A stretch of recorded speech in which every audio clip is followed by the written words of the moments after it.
Welcome, everybody, to the Let Purple Rain podcast. Please like and subscribe. I'm your host, Joe Arpasi, otherwise known as Purple Rain. I started my CFF work in 2008, and after stepping away for 8 years, I returned in 2024 as Purple Rain. You can follow me on X at the handle you see on the screen, and you can find all of my content on letpurplerain.com. I want to welcome today's guest, Justice. You can find his work at the G5 Hive podcast. You can find it on YouTube at G5 Hive.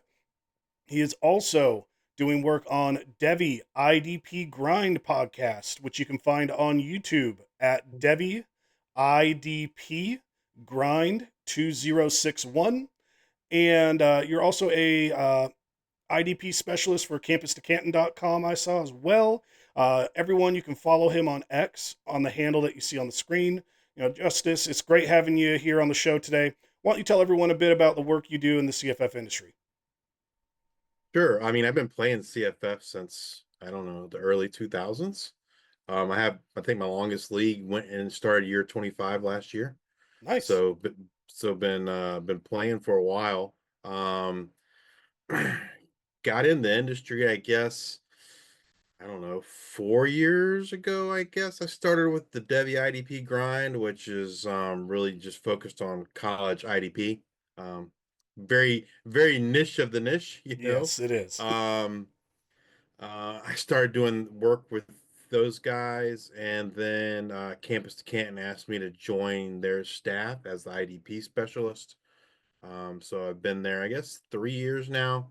Mhm. I also help with the CFF stuff, just because I've played CFF for so long. I've helped, you know, do some work with the CFF guide. I've helped Jared sometimes on the show, Chasing the Natty.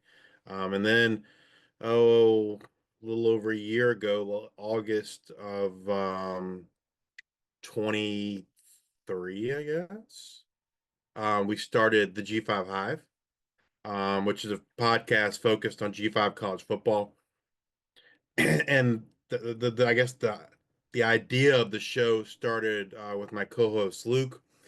If you're not familiar with the summer school series that Bud Elliott does every year, where he like interviews like the beat reporters of mostly power four schools, ACC, SEC, Big Ten, etc. Um, there isn't anything like that for the G5, and so Luke had this idea to want to do that for the G5, and so we started the G5 Hive last summer. We did our first, we call it our Worker Bee series, where we interview, if we can find a beat reporter, we interview a beat Mhm. reporter. Sometimes it's a student, a lot of the MAC schools don't have a lot of beat reporters, right? They're in the heart of Big Ten country, and so those newspapers are covering the Ohio States, the Michigans of the world, and so we ended up, interviewing student reporters. But we try and find someone that's been around the spring practice, been around the program, and can answer some questions, and we go pretty in depth. We cover, provided the person doesn't have any time restraints, we cover every single position group, um, except for kicker and punter. But defensive line, linebacker, defensive backs, offensive line, running backs, receivers, tight ends, quarterbacks, etc. And what to expect for the coming season. And so we plan to do that again this coming year. Last year we interviewed every single G5 school. We hope to be able to do that again this year. We have two new G5 schools with Missouri State and Delaware joining the fray. So we hope to be able to repeat that once again. And we should start probably here this month, with either Hawaii or Liberty, since they both have their spring games pretty early. I was about to say that the Worker Bee series is awesome, guys. If you haven't checked it out, definitely go to their YouTube channel. Uh, all of us in the industry will go and watch all of their shows because it's so hard to get this information. They kind of have that market cornered. So they're an amazing resource here, and I definitely would love plugging you guys anytime I can. We appreciate that. We appreciate it. We started off as, I would say, geared towards college fantasy football, but then as the thing grew and morphed, it was really just more about G5 football. And so our end season show, we have a little bit of college football. At the end we talk about waiver wire pickups, etc. But it's just the gist of the show is just trying to share G5 college football because, like you said, like that information just does not exist anywhere today. I appreciate it here. And I'm going to go through a couple of announcements of my own. For March and April at letpurplerain.com, I'm going to continue providing news and fantasy stock report updates from spring camps around the country. I'm going to be continuing this 7-part CFF coaching systems series where we review the best offensive systems for specific type of players. Today, that type of player that we're discussing is pocket passer quarterbacks. There's tons of great guests like Justice that are going to be on all these podcast episodes, and it will definitely be an invaluable tool for your CFF drafts. You can find the entire series at letpurplerain.com, and you can find a link in the descriptions below for each article on the site. I'm also extremely excited to bring you this special promotional event, so go ahead and check it out.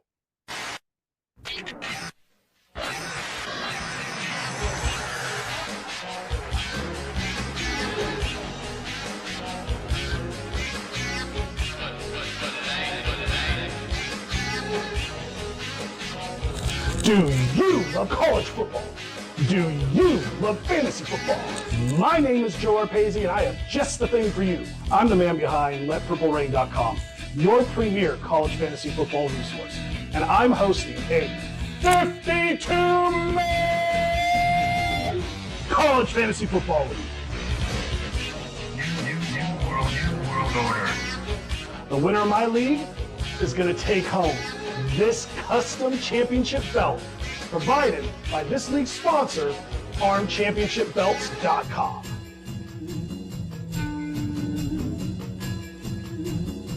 If you want a chance to compete for this bad boy, go to letpurplerain.com and sign up to be a premium subscriber today. All premium subscribers are automatically entered into the drawings to see who makes this league. And I'm going to be running drawings from March all the way through July. That means the longer that you're a premium subscriber, the more chances you have to be entered into this 52-man challenge. Let me tell you something, brother. Winning this belt's not going to be easy. You're going to have to contend with the new world order of college fantasy football. You're not only going to be competing against me, you're going to be competing against Eric Froton from NBC Sports and FantasyPoints.com, Jared Palmgren from Chasing the Natty Podcast and CampusToCanton.com, and John McKechnie from RotoWire.com. So go sign up today to become a premium subscriber at LetPurpleRain.com so you have a chance to get a golden ticket to the show. You're not going to want to miss out on a chance to win this baby because this belt is just too sweet.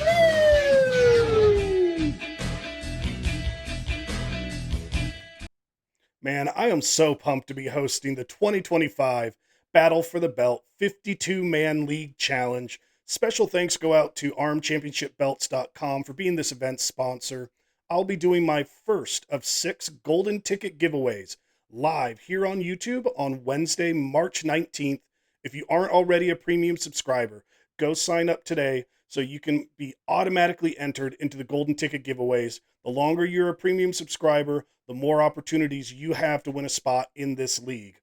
Also going to throw out there to go ahead and check out my CFF apparel shop. There's a link in the description below. I've got short and long sleeve t-shirts, tons of color options, can koozies, and I promise I'm going to be having some more designs to come later here in 2025, so definitely worth checking out. Now, let's start looking at what we're going to be discussing here on today's show. We're going to be reviewing the top CFF coaching systems for pocket passer quarterbacks. YouTube will be the home of the preview show where we will review my number 11 through 15 coaching systems.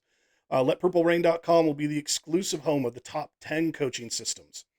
For a coaching system to qualify in one of this list here, the coach's career average for a QB1 must have averaged at least 34 pass attempts per game or 400 pass attempts per season. I ranked these coaching systems by a combination of the average fantasy points scored by the quarterbacks and the amount of seasons I have logged in my historical database that goes back to 2018. The coaches that have more data get a bump up in the rankings. Vice versa for coaches that don't have as much data, I lower them down a bit in the rankings. Now that I got that out of the way, let's dive into some college fantasy football. We're going to start things off with our coaching system number 15 and Timmy Chang, the head coach at Hawaii. The player that will be one to look for this year will be Micah Alejandro. And we only have 2 seasons of data here on Timmy Chang. Despite having the same quarterback for 2 seasons in a row, the fantasy output has been a bit low. Um, Braden Strager, he kind of struggled last year in 2024. And Alejandro was given one start at the end of last season. And in that game, he had 57 pass attempts, 469 passing yards, 5 passing touchdowns, and no interceptions. This has given the fantasy community a lot of hope for this offense to finally break out this year from the kind of mediocre stats that we've been seeing for the last 2 seasons. As of today, how do you view Alejandro's fantasy potential, and what roster spot would you be willing to draft him? For example, like your quarterback 1, 2, or 3. Um, I'm probably me and Luke probably are the leading the charge and the cheerleaders for Micah Alejado. Um, we're really high on him. I've been really high on him. I've been high on the Hawaii offense since Timmy Chang came in, and it hasn't always like you said earlier, it hasn't always come to fruition with Braden Shager. Um, Braden, he would show flashes, but he was very inconsistent. He was just Um, kind of the best of what they had when Timmy Chang came in. That's been my viewpoint of him. Absolutely, and it's not a knock on Braden.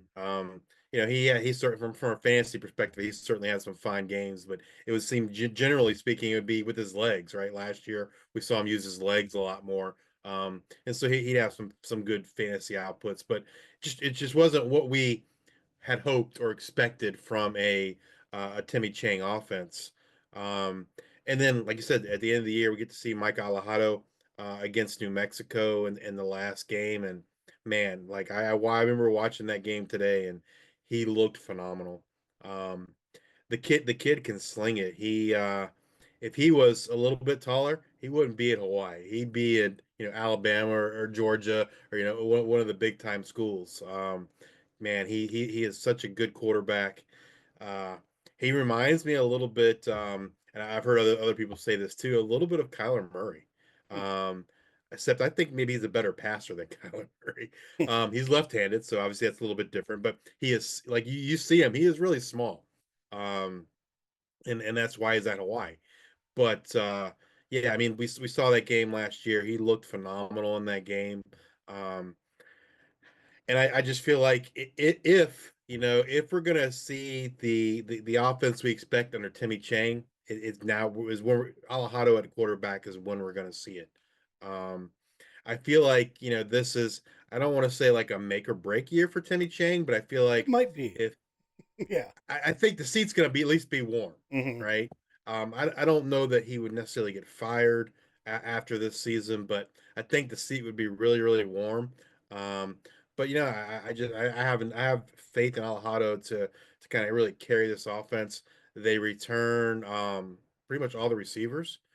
They bring in a couple transfers as well, um, and I just think it's going to be wheels up for him.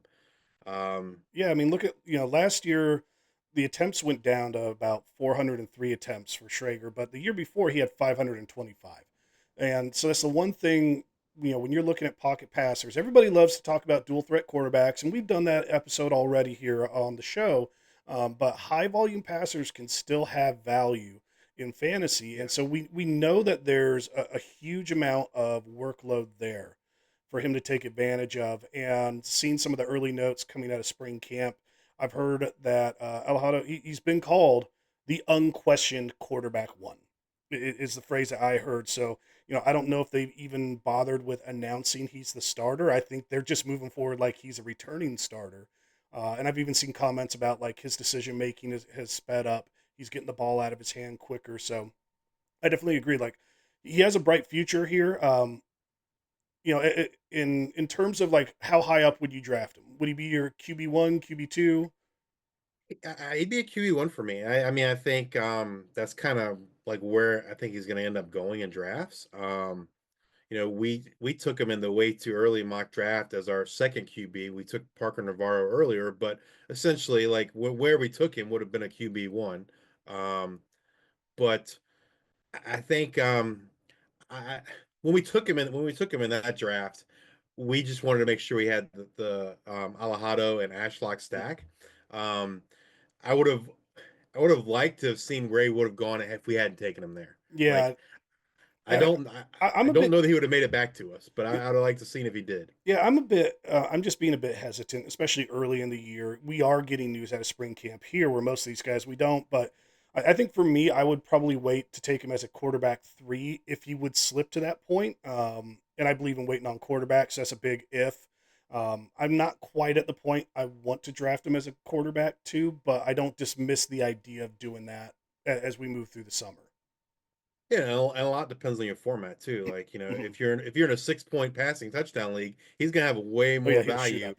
right, than he is in a 4 point league. Now, we're not specifically talking about mobile quarterbacks today, but he showed in that game that he is mobile, right? Like that's not his first option, but he's not a zero in the rushing game either. Hmm. So that helps as well. But yeah, I expect to see the Timmy Chang offense be operated the way we expected when Timmy Chang came to Hawaii. And Mike Alejado is, like you said, he's the unquestioned quarterback 1. Um, I would have said, last year, I would have said his biggest competition would have been John Kiawa Sakapulu Tele, and You can at he least say that. I can't. and he ended up transferring, and so I think he saw the writing on the wall as Hmm. well. Um, and so yeah, there's no question in my mind. Alejado's their QB1. They're gonna live or die by him this season, and I think he's gonna flourish in the Timmy Chang offense. All right, moving to our number 14 coaching system, we have Matt Mumme, offensive coordinator at Colorado State. Player to watch here is Braden Fowler and Nicolosi. With Mumme, we have a long history. He has 3 quarterbacks who passed for 400 plus pass attempts. Only one quarterback has scored 300 fantasy points, though. That was in 2021 at Nevada with Carson Strong. It was the only season with 500 pass attempts, 4,000 plus passing yards, and 25 plus passing touchdowns. In his 3 seasons at Colorado State, he's struggling a bit compared to those old numbers. He's been able to hit once here, 400 plus pass attempts, um, 3,000 passing yards once, and 20 passing touchdowns once, and that was in 2023. Fowler Nicolosi is back for his 3rd year as a starter. And, this is another guy who I think maybe like Braden Schrager that we were talking about before, maybe he was the best of what they had at the time at Colorado State. I kind of feel like he's a bit limited as a quarterback here, and I'm hesitant in investing in him in an all FBS draft, whether it's a redraft or a best ball. Would you agree with that sentiment, or do you have a different take on Fowler Nicolosi and how good the quarterback position could be for Colorado State this year? Yeah, I mean, I would say I'm not hesitant to draft him. It's just I'm hesitant. I don't want him as my quarterback 1 or 2, right? Absolutely. He's gonna be a backup spot starter, and we'll see how things kind of go. Like I don't want to have to rely on him on a week in and week out basis. We saw the offense kind of transform last year, right? I mean, they went to basically a run heavy offense. And I think that was a product of a couple things. One was the offensive line.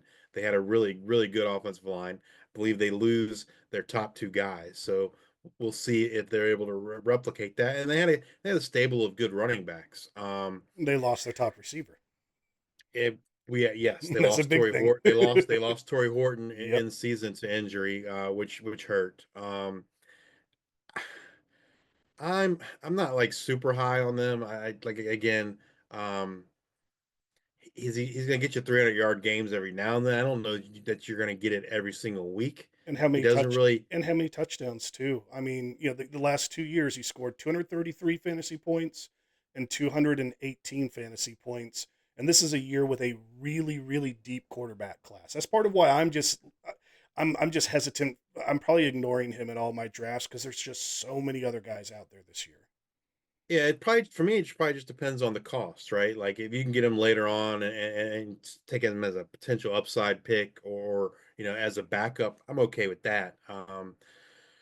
In addition to you say, like they lost Torrey Horton last season. Well, they've lost him. He's out off to the NFL.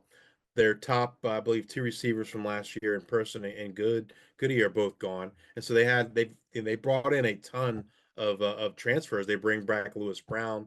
They brought in a couple other guys, and so it's gonna be a new wide receiver group he has to work with.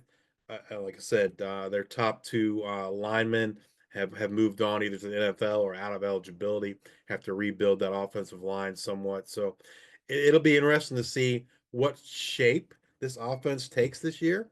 Um, as we saw last year, they're not afraid to kind of mold the offense the way they need to mold it to get wins. Hmm. I thought from a wins perspective, I thought the team overachieved last year. Yeah. Um, Yeah. they basically use the run game and defense to kind of shorten games more or less. Hmm. um there were games when Braden Fowler Nicolosi had to throw it around, but they were few and far between. So it'll just kind of be interesting to kind of see what they have going on this year. They do return Justin Marshall, so they return one of their top running backs. But yeah, I'm in agreement with you. I'm gonna it's gonna depend on what the cost of Nicolosi is. I'd be looking to get him, you know, as a QB3, QB4. Um, and I'd much rather get him a QB4 than a QB3, just because I don't know how much upside there is. I think he can be consistent, somewhat steady, but it's not going to be a high ceiling. It's just going to be a what I would consider a decent floor, probably. Yeah, and for me, that's why like I don't even want to touch him in redraft. Best ball would be the only thing to maybe think about, but because of like what you said, that low ceiling combined with how many other guys are out there in other systems, I wouldn't even take him as my 6 or 7 QB 6 or 7 in a best ball. I just would rather at that point strike for more upside sort of guys. Let's switch over here to our number 13 coaching system. We have Trent Dilfer, the head coach at UAB. Jalen Kitna is a player to watch from this system. And in 2024, the stats look low, but I want to point out that Kitna started only 8 games that season. So it's not a full season's worth of stats. Um, Neither of the QBs that he's had here at UAB um, really have been more than like a fantasy, waiver wire spot starter sort of a role. Kitna did throw for 40 plus pass attempts in 5 of his 8 games, which was a good promising sign to see. There's volume to work with here, but who's catching the ball this year? The top 2 wide receivers are gone in the portal, and that does make it a bit difficult. Justice, do you see this as another system that isn't worth investing in this year from a fantasy perspective, or do you think that there is enough upside in a crowded quarterback class year for college fantasy that it might be worth taking a shot on Kitna? Again, kind of like with Braden Fowler Nicolosi, I think it depends on the cost. I think I expect UAB to have to sling it around again. They've had to do that the last 2 years. I don't see it happening. I don't see it being any different this year. I don't think their defense will be any better. And so it's kind of what they're gonna have to do to win games. And Trent Dilfer is probably definitely on the hot seat, right? Hmm. If things don't go well this year, he's probably out the door. Um, what if he'll continue to sling it around, maybe he'll try something different. I don't know. I just don't know that they have the pieces necessarily to try something different. The defense isn't good enough to rely on playing good defense and using a run and ground control game. Um, Yeah, the lack of pieces around Kitna is what has me thinking he may not be worth investing in, and also a system that we only have 2 years of data on, and it hasn't been great in terms of fantasy points. There has been decent workload there, and that's really the only thing I can point to as a positive. Or like you said, yeah, it could just be a desperation year, and like they're just forced to throw it like a Timmy Chang offense. and Kitna, he had a lot of attempts, didn't necessarily have a lot of touchdowns. Hmm. And so it doesn't really offer much, or if anything, on the ground at all. Um, So I guess it really depends on the format. If you're in a 6 point, he's going to have more value in a 6 point passing touchdown league. Like all these guys Um, we're going to talk about. Yeah. yeah. Um, and I think for me, like, you know, again, QB4, I don't even think I'd want to take him as a QB3 because, again, I'm a little bit worried, like you said, who's he going to throw the ball to? There's going to be someone, and there's going to be a receiver on this team that does end up getting owned from a college fantasy perspective, but I can't tell you who that is today. Yeah, it might very well be someone that comes over in the spring transfer portal. All right, let's look at our coaching system that is ranked at the number 12 spot. Got Joe Sloan, the offensive coordinator at LSU. Garrett Nussmeier is the returning starter there. We've got a minimal fantasy success during his Sloan's time at Louisiana Tech. He parlays that into being hired on as the QB coach at LSU before being promoted last year to the offensive coordinator. In 2024, Garrett Nussmeier had 525 pass attempts, just over 4,000 passing yards, 29 touchdowns, and 9 interceptions in his first year as a starter. I mentioned he returns this year. He has a talented wide receiver core. There's just uncertainty on who the main playmakers are going to be, but there's a deep stable of targets for him to throw to. Justice, how high of a fantasy ceiling do you think Nussmeier has in 2025? I'd say, 4,300 yards and 35 touchdowns. Could he go higher than that? Sure. But I feel like those are safe numbers in terms of projections for him. Mm-hmm. I've been a Garrett Nussmeier fan since the day he went to LSU. Um, I I think he's an NFL quarterback. I think he's potentially could be a number one pick in the NFL draft. I think he has the talent, and I think maybe we should see a little bit of a step forward compared to a season ago. Um, and so I'm all in on Garrett Nussmeier. I think if you're a Garrett Nussmeier believer, you got to take him early. I think because I think people fall in one of two camps. Either they really really like him, or they're just kind of okay on him, right? And so Mm-hmm. if you're in a draft with someone that really really likes him, they're going to be taking him as their QB1. And And he's you been know he going, yeah, very he's been going high. Like he's been going higher than a price I'd be willing to pay. I'm on that fence of I don't know if I'd want him as a quarterback one. I would absolutely take him as a quarterback two. Um, but it's still early in the year, and one thing I tend to do early in the year, like in the springtime with my drafts, I'm just going to draft like one of everybody. So there might be some draft maybe I get Nussmeier as my quarterback one, but I also prefer to wait on quarterback. So it might be instead one of these drafts where I purposely do a quarterback early draft strategy just to show how that would play out. But my hunch is if I'm waiting till the 6th round to get a quarterback, Nussmeier will probably be gone by that point. yeah, I would agree. A 6 point, 5 point touchdown, like definitely QB1. A 4 point touchdown, I'm probably, like you said, passing on Nussmeier. He's probably gonna go too early in that Hmm. format for me, uh, given the depth at the quarterback position. I can definitely agree with that sentiment here. Looking over at our last coaching system that we're going to review for the preview show, we have Jeff Brohm, the head coach at Louisville. Miller Moss is the player to watch this year. We got a deep fantasy history to review here with Brohm. Only one quarterback for him has thrown for less than 380 pass attempts. I see two surprising things with his history. Item number one is that no quarterback has scored 300 fantasy points, and that is 4 point passing touchdown. All of the stats I'm providing, the fantasy points are based off of 4 point passing touchdowns. The closest person to get to 300 points was David Blow in 2018 at Purdue. He came just short at 295 fantasy points. Item number two that I see is that no quarterback has thrown for 30 passing touchdowns. The closest person to do that was Aiden O'Connell at Purdue in 2021. He had 28 passing touchdowns. When you don't provide much on the ground with your system, which the Jeff Braun system, that's the way it is. It is a pure statue pocket passer. You want to find someone who can get 300 fantasy points, who can get 30 touchdowns.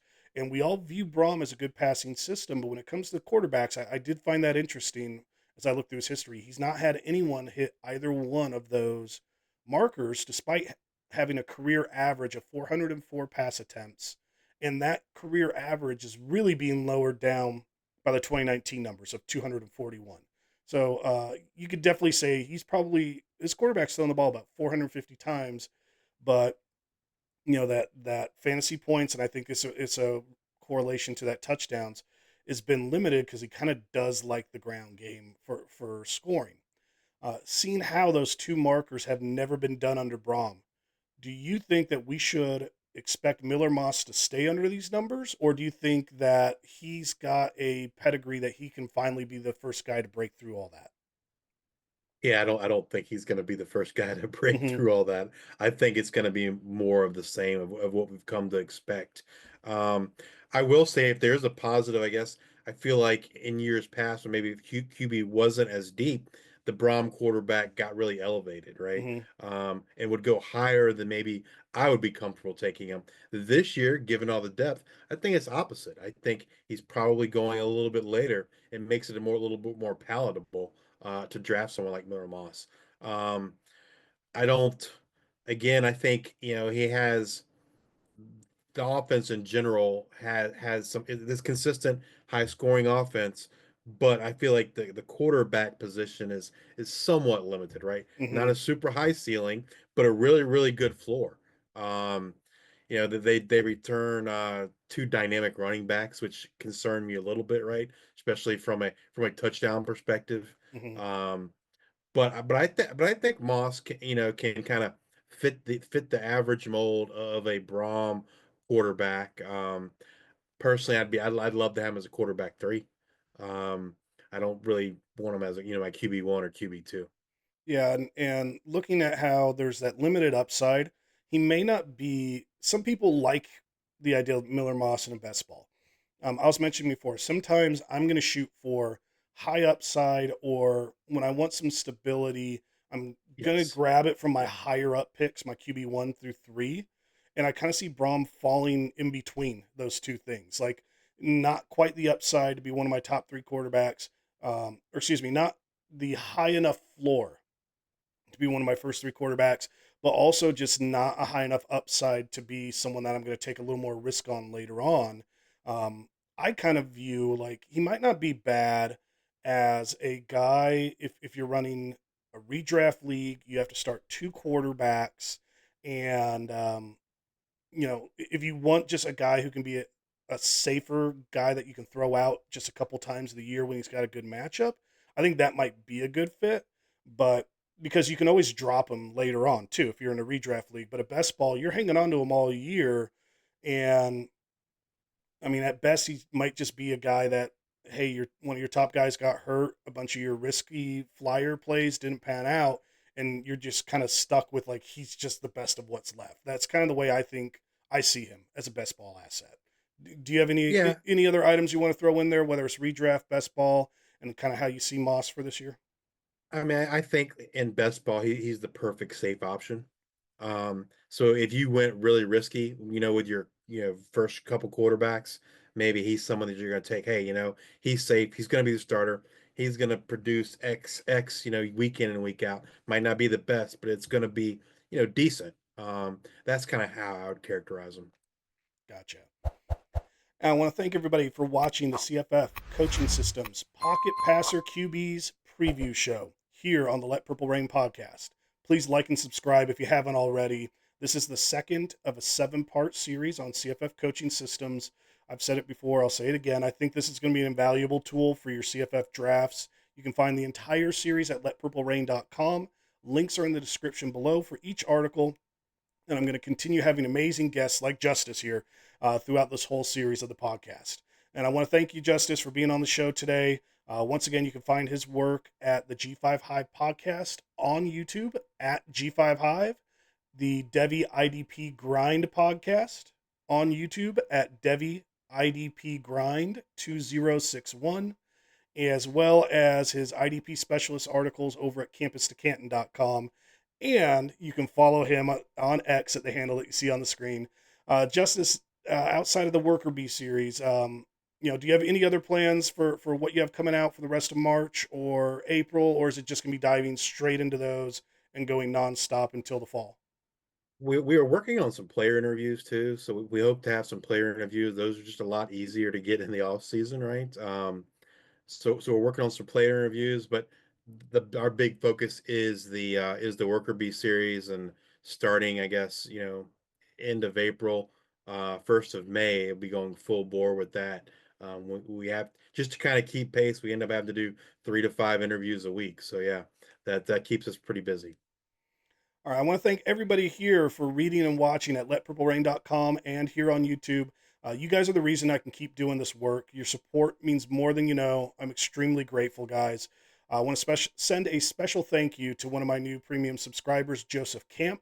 He took advantage of my 30% discount for annual premium subscriptions. Whether you sign up annually or monthly, you'll be automatically entered into the drawings for the Battle for the Belt 52-man league challenge and have full access to all the amazing content I have coming up here in 2025. Once again, please like and subscribe if you haven't already. And if you enjoyed this video, check out the rest of my fantasy draft prep shows. You'll find a link at the end of this video.